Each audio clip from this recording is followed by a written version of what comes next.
I want you to imagine being born a caterpillar and staying a caterpillar for the rest of your life. Never knowing you could fly, never showing your true colours, never being what you're destined to be, never knowing you were meant for so much more. I'm sure you'd agree that'd be pretty sad, wouldn't it? Now, take a look around you.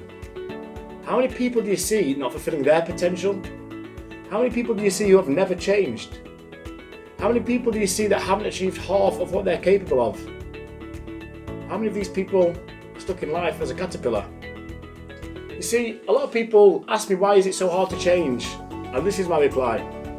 Like the caterpillar, to know they're destined to become a butterfly, we've forgotten we're destined for something much more too. I believe that 4 main things are required for us to truly change. These are acceptance, fear of failing, knowledge, and definition. So picture those 4 things as weights on a set of scales. On one side, you've got the heavy weight of acceptance and fear of failing weighing into the ground, and on the other side, it's completely empty. This is where we need to place the weight of knowledge and definition.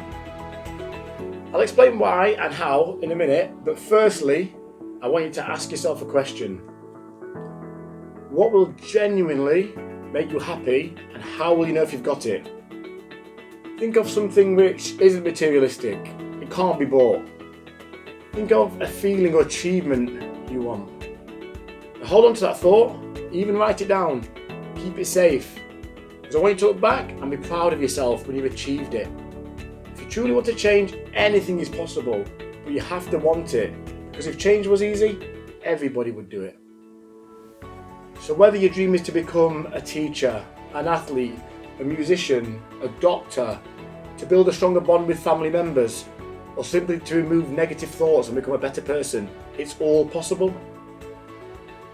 So, the first weight you've got to move is the weight of acceptance.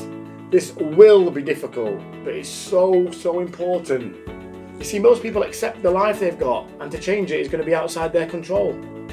Acceptance is built up of all the memories from your entire life, all your past experiences, all the emotions you've accumulated. Acceptance has made you the person you are right now, in this very moment.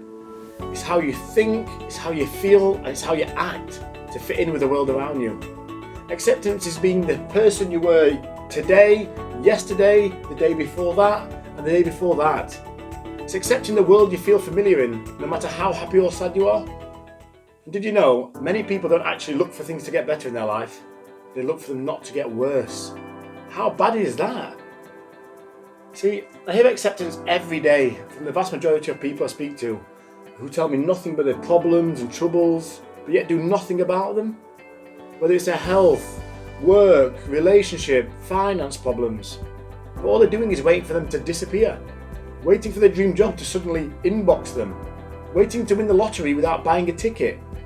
Waiting to be told about some fantastic job opportunity whilst checking how many likes the profile picture's just got. See, they're floating on by like time will last forever, accepting the life they lead without even knowing it, and it's so sad. Acceptance is the could have, should have, would have type of person. You know, the one with the excuse, I could have but, I should have but, I would have but. So do not accept what the world's given you. Do not accept this is how your life will be forever. Do not think it can't ever change. Leave the could have, should have, would have person behind and become the I have and I will person. Become the I have ambition. I have the ability. I will succeed. I will go forward. If you truly want to change, to get for the better and to get everything out of life which you deserve, then let go of the acceptance this is how your life will be forever. Secondly, failure. Start looking forward to failing, because through failure we learn. We learn. We fail at times, but every time we fail, we will get an answer. We'll get told how to do it better next time and what will work in the future. So the longer you hide from failure, the bigger your failure will be. Some of you are probably hiding from failure right now. You're probably thinking, hey, I'm doing alright. I've not had to fail for a while. I've not had to suffer that tiny bit of hurt and pain that goes with failure. Irrelevant whether you choose to hide from it or go after it, failure will get you. I can promise you that. And if you leave it too late, that's when it will hurt you the most. You'll be old and grey and realise you've spent your whole life hiding from failure. to save yourself that little bit of pain and embarrassment. But ultimately, you failed yourself. You look back at all the opportunities in life you didn't take in case you failed them. From relationships you didn't take because you were scared in case they would fail. The jobs you didn't apply for because you didn't think you were good enough and scared you would fail. All the goals and dreams you started life with as a child, which you never acted on through fear of failure. Think about this. If you're scared to lose, then you have already lost. Because you're too scared to go backwards, because you're too scared to go forwards. So let me tell you, I've failed in life and I've failed big. But I've learned too, and I've learned big. And the more times I failed, the less time it happened. I understand we're designed to fear change. I understand we're scared to get out of our comfort zone, to go and chase something we've never had. I understand we fear being tested in case we fail. Not many people like sitting tests or exams, but do you know why? It's not because they don't know the answer, it's because they're scared to fail. When the fear of failing is greater than the reward of success, you will not go forward in life. End of. Once you remove the weight of acceptance and the fear of failure, the scales will be balanced, and now it's time to tip them in the right direction. This is when we add knowledge. Knowledge is simply adding love and an incredible amount of passion into everything you do in life and everything you dream of doing and want to become.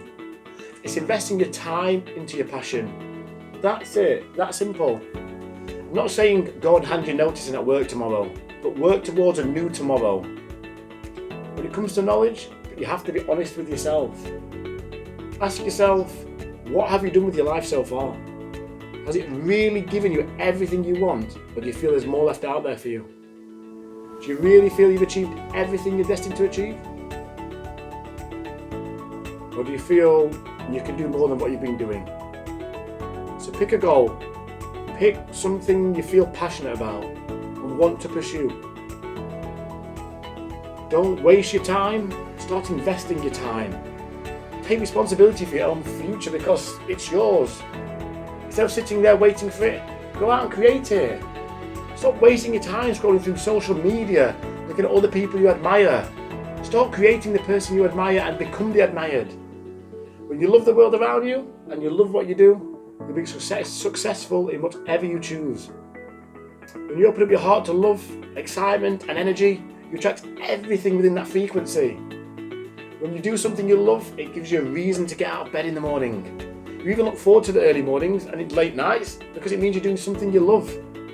Monday will be your best day of the week because that's when you get out there and get to do it all again. So think what you want to achieve each day and make it happen, no matter how big or how small. Respect your time too. A lot of people waste their time pleasing others and doing things they don't particularly want to do. How is that going to help you achieve your goals? You see, it's a hard truth, but look at the people around you. If 9 of your friends like going out drinking every weekend, you'll be the 10th. If 6 of your friends like going out taking drugs, you'll be the 7th. By changing your circle, you'll change your life. And if friends truly want to see you succeed, they'll come to you. So, choose your path to follow. Choose your dream to follow. Follow your inspiration to your creation. And whatever you choose to focus your attention on, I want you to know this. Because too often, I've heard people say, I've not got the time, I've not got the energy. And it'll be an excuse you will try and use yourself time and time again. So listen to this. If you choose to read 1 book a month, in 5 years, you will be amongst the top 5% of experts in the world in that subject. Say it again. If you choose to read 1 book a month, in 5 years, you will be amongst the top 5% of experts in the world in that particular subject. On top of that, if you choose to spend just 1 hour a day practicing a new skill, whether it's a new language or you're into history or whatever, in 1 year, that's 365 hours. So if you spend 1 hour a day practicing a new skill, in 1 year's time, that's 365 hours of that skill. And finally, define yourself. This is the most fun weight to add. It doesn't matter who you were before. It doesn't matter what happened in your past. It doesn't matter what people say or think about you. That's the old you. You see, other people will always have thoughts and opinions about you. But who cares what they think? If you spend your whole life acting the way other people think of you, then whose life are you living? You could ask 100 people what they think of you, and you could get 100 different responses. It's irrelevant, it doesn't matter. You make the choice, not them. So, reinvent yourself with all the best attributes you can possibly think of. Drop your ego and hang-ups. Build yourself back up with love, gratitude, passion, forgiveness, respect and happiness. Look after your body too. That's the thing that's got to take you to your dreams. So, by changing those 4 weights around, it's now you who's in control. So I want you to set your goals and change your mindset. Stop playing the victim and become the victorious. Don't read 1 book a month, read 2. Don't practice your new skill for an hour a day, practice it for 2. Be better than the best. I'm asking you to make the definition of who you are and who you want to be and stand by it. Not for a day, week or month. Live your life as that positive definition. It's no good saying I want to lose weight and having a treat day. If you're serious about losing weight, the treat day is every day you're eating well. If you say you want to be successful, then act in a successful manner. Don't give up. Don't put things off, because that's not what successful people do. If you want to enjoy every day, then stop living for the weekend. Rather than waiting to have a good night, concentrate on having a good day. If you say you want to become a good person, yet still have anger inside you, then you're not that good person. Be the definition of who you want to be, and no matter how hard the wind blows, stand by it. My last point for you is this. If you're already thinking, yeah, I could make the change, but I should make the change, but I would make the change, but, then don't waste your time. Forget it. Because this message is for the I haves and I wills. So if your past is holding you back, then let it go. If you've had a bad upbringing, fallen on hard times, been cheated on and betrayed, kicked, hit and beaten, lost loved ones, let it go. Let it go. I understand that life is a journey, but no matter what has happened in your past, only you can choose what you take into your future. You see, change doesn't have an expiry date or shelf life. Until the day you die, you have no excuse to carry on living the same routine life you lead. Stop looking outside to make you happy. Happiness comes from within. So the further you look, the less likely you're going to find it. When you stop relying on these external factors, you'll wake up the happiness inside you. And when you feel the happiness and love from within, the easier it will be. So I ask you to replace the word too hard with challenged, and you'll be amazed what happens. In a world full of negativity, it's up to you to become the positive, and you'll shine brighter than ever. So I urge you, just like the caterpillar, who had to forget everything they had ever learned, had to change their complete body, had to adopt new knowledge of how to become greater, and had to redefine themselves as something totally new. Can you not just change a few thoughts? Don't live the rest of your life as a caterpillar. Don't disappoint yourself by living a life without living it. And finally, remember the 4 weights you need to swap: acceptance, fear of failure, and knowledge and definition. Don't accept the life you've had. Look forward to failing, because the more you fail, the more you'll learn. And embrace the knowledge that the person you dreamt of being when you were a child is still there for you. Finally, look forward and enjoy the new definition of yourself and stand by it. We all have a story to tell. It's up to you how you choose to write it.